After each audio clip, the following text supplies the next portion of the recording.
आह्लादित क्षण,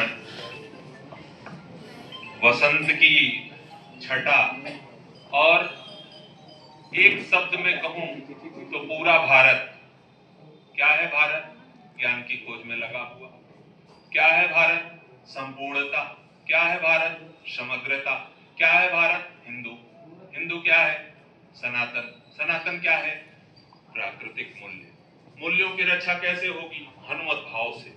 हनुमत भाव ही सुरक्षा दे सकता है, हनुमत भाव ही सेवा कर सकता है, हनुमत भाव ही विश्व की आदर्श प्रणाली दे सकता है।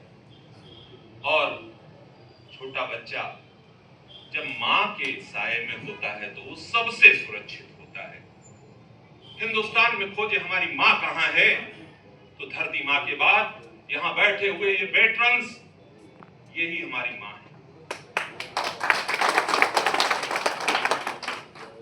रूह कांप जाती है जब ये बात सुन में आती है कि कहीं बम के धमाके हुआ करते थे, हमारी जमीन का कोई हिस्सा उस पर कोई चढ़ाया है, कहीं कोई डोकलाम है, कहीं कुछ है, हमें नहीं मतलब, लेकिन हमारा भरोसा है कि हमारे उस झंडे ने डंडा दिया है और किसी को दिया है, वो हमेशा जागृत है।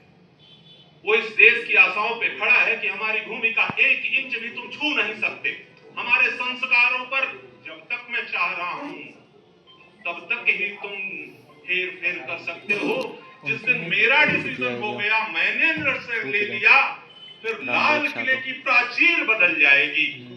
वो वेटरन सोसाइटी, वो सेना का तिरंगा, और जिसकी आन बान के लिए इंच इंच में कटने को तैयार, ऐसे मातृत्व भाव के बीच में आप सभी का स्वागत, अभिनंदन। 2 शब्द केवल उस एक अधिनायक के लिए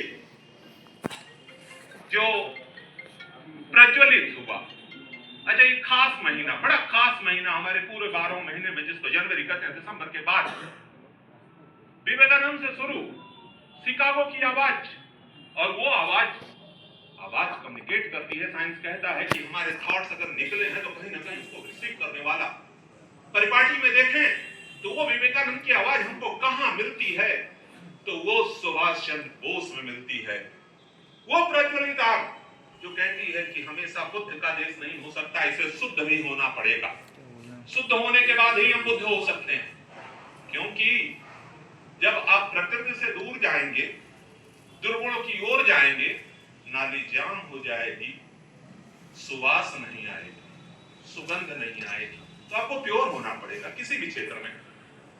अभी वैद्य इंद्रासन प्रजापति ने उन नैतिक मूल्यों की बात की जिसका क्षरण हो रहा है।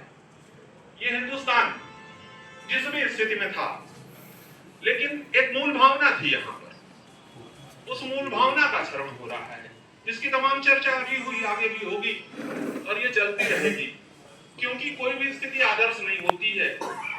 एक बात हिंदुस्तान की, केवल एक बात जो यहाँ भरोसा है, वो लाल किले पर है। लाल किले की प्राचीर जैसे जैसे मजबूत हो जाती है, वो पहला क्रम रहा हो, वो दूसरा हो, तीसरा हो, चौथा हो, 5वां हो, हमारा बोध नहीं, लेकिन हमारा भरोसा कि वहां से जो आवाज आती है वो सही होगी। बहुत डिसीजन के बाद वो आवाज आती है, और अब वो डिसीजन आ रहे हैं कि समय सही है, समय यही है।